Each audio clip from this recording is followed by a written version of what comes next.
Good evening, YouTube. You guys are now watching another segment of TheCaliEffect, King of Games. And today, you guys are going to be seeing Nobble Knights go against Gouki Metal Foes. Now, Gouki Metal Foes is a deck that I never really seen in action, and Xander is an awesome Gouki Metal Foes pilot. The ability to be able to use Gouki monsters in combination with your Metal Foes to destroy said monsters to gain more effects is pretty damn good. But with the new induction of transmodifying Downbeat, I think that the deck could move away from the Metal Foe aspect, as you guys will see later into this game.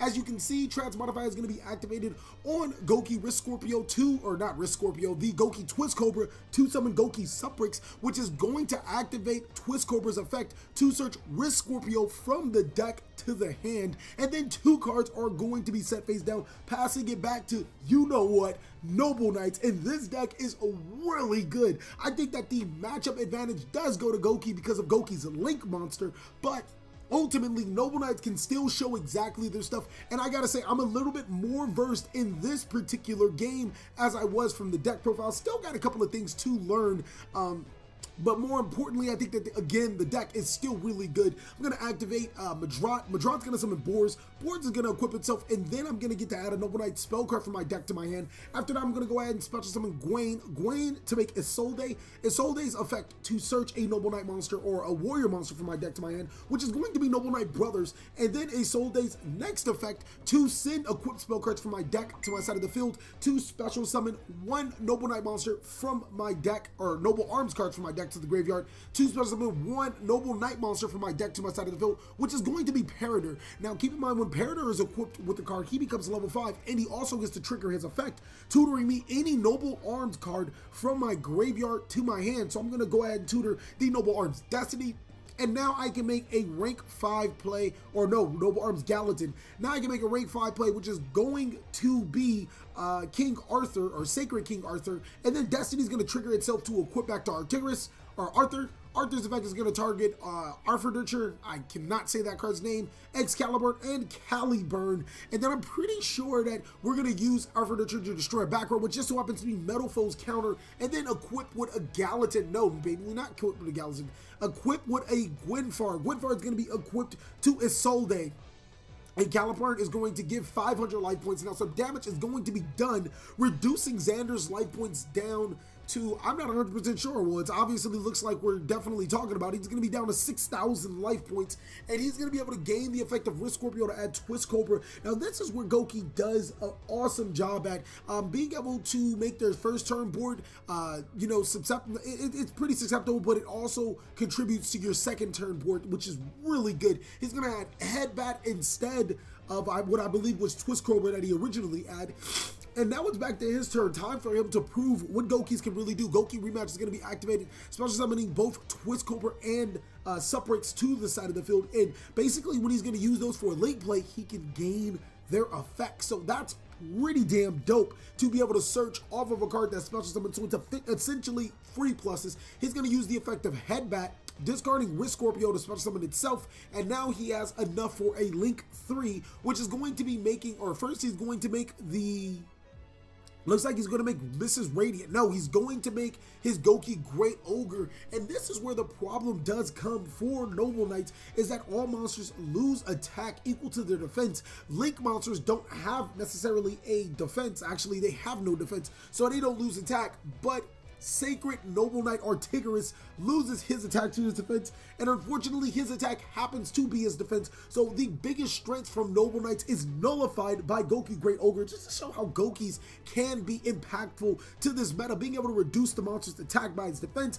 If a monster just so happens to have a high defense, then you might just have a problem. All of that, and he did not normal summon, so he's going to normal summon Suprix to summon a Twist Cobra to his side of the field, and my monster's not looking healthy at all. It is 500 attack, which is not good at all. He's going to, looks like he's going to send his monster to the graveyard for a transmodify, so it's going to be met with Ash Blossom and Joyous Spring.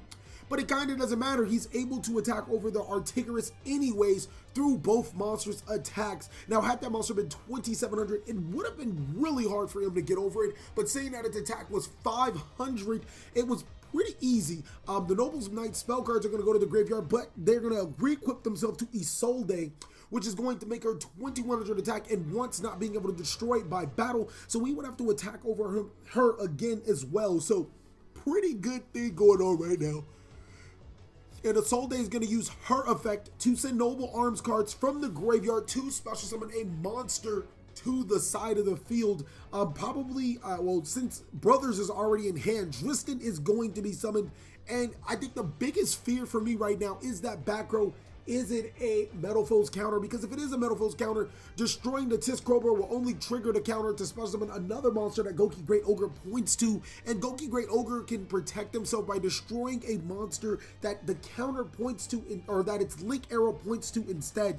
So Noble Knight Brothers is going to be summoned to special summon Guava Chad, and that is pretty good. Now I actually have access to a rank play while carrying an additional monster.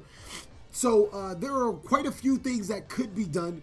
Antigoras could be made, and then, but the only problem with, the only problem with King Arthur, my apologies, the rank 4 King Arthur, the only problem with King Arthur is that he would lose attack equal to his defense, so that's not good. So Noble Knight Brothers is going to activate his effect to shuffle 3 Noble Arms cards from the deck, or from the graveyard to the deck, and then get an additional draw, which would give me some resources to be able to play with. Now, looking at his board, it's going to be pretty hard, but I think actually the best thing is just Castel. That actually makes sense too. Castel is going to use his effect to get rid of the Gouki Great Ogre, and since Castel does remove from the field, it kind of gets over that, that problematic card.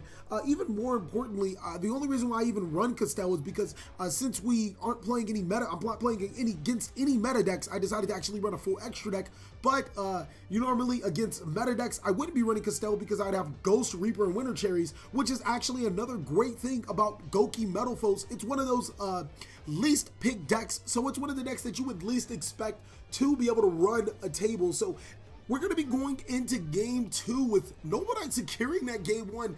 It definitely wasn't easy due to the effects of the Gouki monsters and the nature of how this plays, and I think that this could be a really competitive deck. Transmodify and Downbeat definitely make the deck more viable because you are allowed to gain the effects of your Gouki monsters as you progress through your Gouki monsters on your side of the field. It also gives you access to almost all of your Gouki monsters through your deck, and Headbat actually does make a significant difference because normally it would only be Twist Cobra, Risk Scorpio, and Suprix. Well, now Headbat can go into Twist Cobra, which can go to Risk Scorpio, which can go into Suprix, which can go into Risk Scorpio.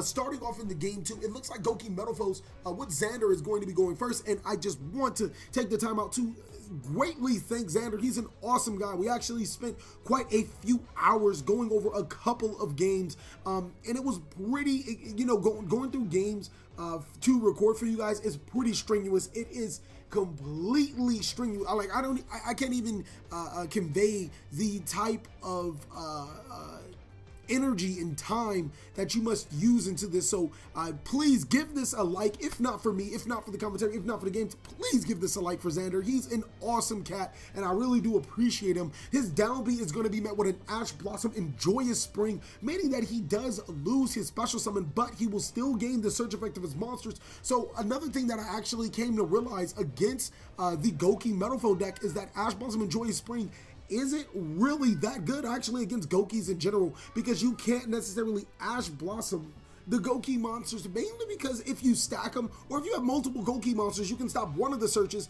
but the other search is going to get the important card, and not necessarily the monsters are a bad thing to stop, but stopping that spell card is pretty pivotal to the deck. So as you can see, Noble Knight is going to start off with a Merlin into Madrot, and Madrot into obviously the Madrot combo with Gallatin. It's fairly easy to start off with this combo as the deck is well equipped for these type of boards. So going ahead and using boards as effect, so Afternature, the Gwen, and also an Excalibur, and Excalibur going to hand, and it's going to go right into an Artigerous, not a Gwen in hand this time around, which isn't necessarily the downfall of Noble Knights, but still, it could be done better if Isolde is on the field, because it does generate so much advantage. So Artigerous is going to destroy the monster, and it's going to trigger Metal Foe's counter to special summon Volflame, and now Arthur is going to use his effect to destroy the second Metal Foe's counter, which could have been used at the same time when the monster was destroyed to summon 2 Metal Foe's monsters.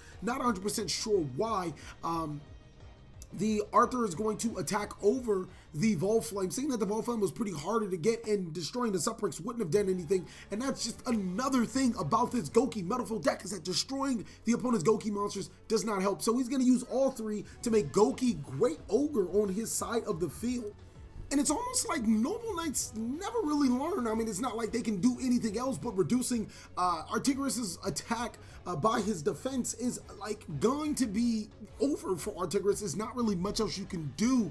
And there really isn't any great other rank 4s to go into, or rank 5s to go into to counter this strategy going on right now. So it's pretty cool to see a lower tier deck go against what I would think is a deck that could win these level events. Like, if you look at this type of board, the only thing that's going to stop Arthur in this current meta is a Kaiju. Running over a 3,700 attack monster is pretty hard, and the fact that you have to do it twice or find some way to destroy him twice, as well as he can't be targeted, is really good inside of the deck. So I really don't see a lot of monsters being able to get over him and his sheer ability to not be targeted, as well as his attack. So this time around, Gouki does have that Nisha role. He's gonna summon a ton of monsters and just destroy Artigeras and attack directly, inflicting quite a bit of damage to me, leaving me at 2,400 life points, trying to figure out how I can get back into this game. He already has 3 monsters. This board actually just does not seem feasible to get over, even with the Isolde play, because getting over the Great Ogre is going to require 4 destructions. Attacking over the Mrs. Radiant is going to get him a recursion from his graveyard. Attacking over Twist Cobra is going to get him a recursion or something from his deck. And the Volflame is just a 2,400 attack monster. So I'm going to go ahead and activate last chapter of the Nobble Knights, equipping Madrat with Gallatin, and then activating Madrat's effect to special summon a monster from the deck. Not 100% sure what I can special summon. Maybe a Nobble Knight Brothers to shuffle cards from the graveyard to the deck. No, it's going to be a Dristan to equip itself, and that's going to destroy the Twist Cobra, because not really much else you can destroy now, is there? Next, we could make the Castell to get rid of the Gouki Great Ogre, and no, it looks like it's going to be a link for Isolde, so possibly another monster coming to the side of the field. That's going to add Nobble Knight Brothers from the deck to the hand, and not really sure how that's going to be done. It looks like it looks like they're in a pickle, because the monster can't be summoned through Isolde. So no, it looks like Nobble Knight Brothers isn't going to be added. It looks like Gwen is going to be added. And then Isolde is going to use this effect, sending 4 Noble Arms cards, which is why you should play that many Noble Arms cards, because now we're in late game. And if this wasn't against like a Gouki Great Ogre, this game probably would have been easier. And that's going to summon Guava Chad to the hand. And then Gwen is going to be special summoned, but no, wait, Gwen cannot be special summoned because it was added by the effect of Isolde. So it looks like another choice is going to be made, and that's just going to bring out Brothers. Brothers is going to be summoned and then return 3 Noble Arms cards and then cry, because not really much else can be done. I really thought that Castell, now, you know, hindsight's always 20/20, but a Castell would have been a better play, but I think I see what I was going there. I remember looking at the Excalibur and reading something completely different. I thought it special summoned the Exceed monster from the graveyard to my side of the field, and then re-equipped, and then Exceed summoned with it. I completely thought that's what it did. I obviously read it wrong.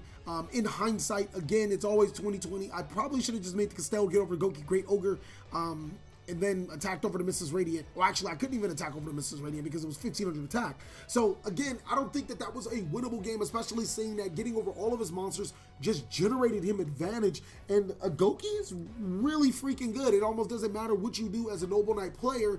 Gouki is going to have your card. Now, so you guys have seen both Gouki and Metalfoe apart or together. Now you're going to see what it's like to see the Gouki deck by itself, and again, I think it's a far more superior build. If you guys would like to see a Downbeat Gouki deck profile, then go ahead and destroy that subscribe button. Go ahead and let me know down below in the comments that you guys want to see this deck profile, because I already have it built. I'm not even gonna lie, it's probably already like on the way anyways, but go ahead, still destroy that like button, destroy that subscribe button. So this time around, I'm gonna start off with the most extraordinarily combo Madrat Boars Gwen, which is going to net me at the end of the day Articuno or King Arthur with 5 attachments, as well as in his Isolde. And the more and more I start to play this deck, the more and more I start to figure out that maybe I should equip the Destiny to the Isolde in this matchup, or just make the Isolde as big as hell in this matchup, because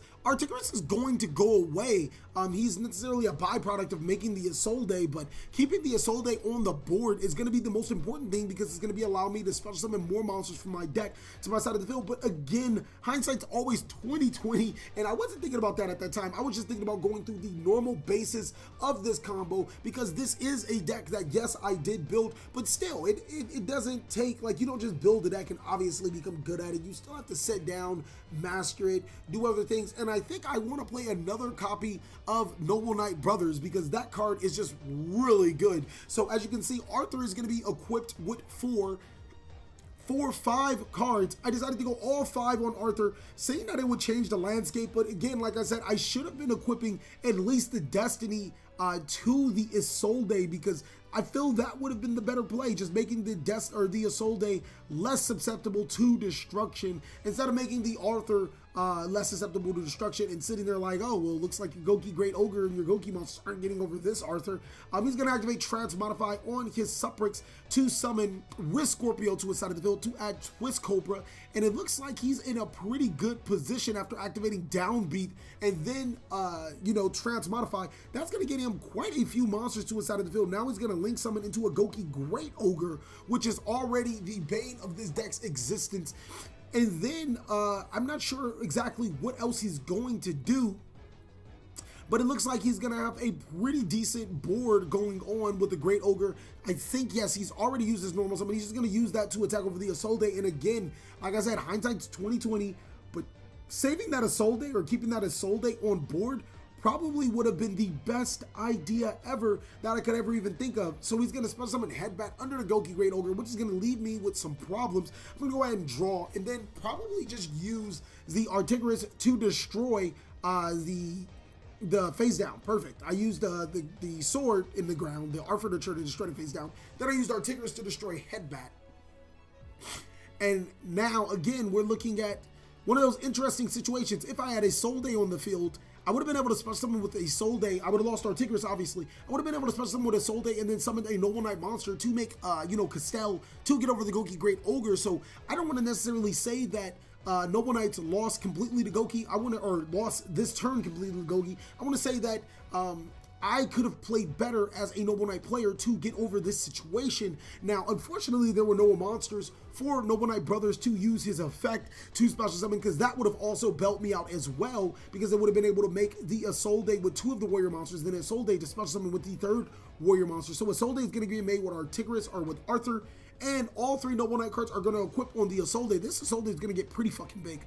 And there's another one of the mistakes that I decided to make. I equipped the Caliburn to Isolde, and then I equipped the Gwen to Isolde, which, you know, right there, as you guys can see, I'm touching the Arthur the Tree. I'm like, this card's fucking trash. Why do I have it equipped to the Isolde? Like, there's no reason to have it equipped to Isolde. I shouldn't equip it to the Isolde. And throughout the whole time, I'm thinking, don't equip this to the Isolde, but I leave the Arthur the Tree on the Isolde. So equipping Gwen to the Isolde, this Isolde is pretty freaking big. It's 3100 attack, able to destroy back row, able to do this, able to do that. Just a pretty good card. And here is where the goof is going to occur. So he's going to activate Gouki Great Match, special summoning both Gouki monsters to his side of the field, making a Mrs. Radiant. And now the Radiant, or his Gouki monsters, are going to gain their effects to add Suprix and Headbat. He's going to normal summon the Suprix and activate the Headbat's effect, and realize right now that my monster isn't equipped with the Excalibur.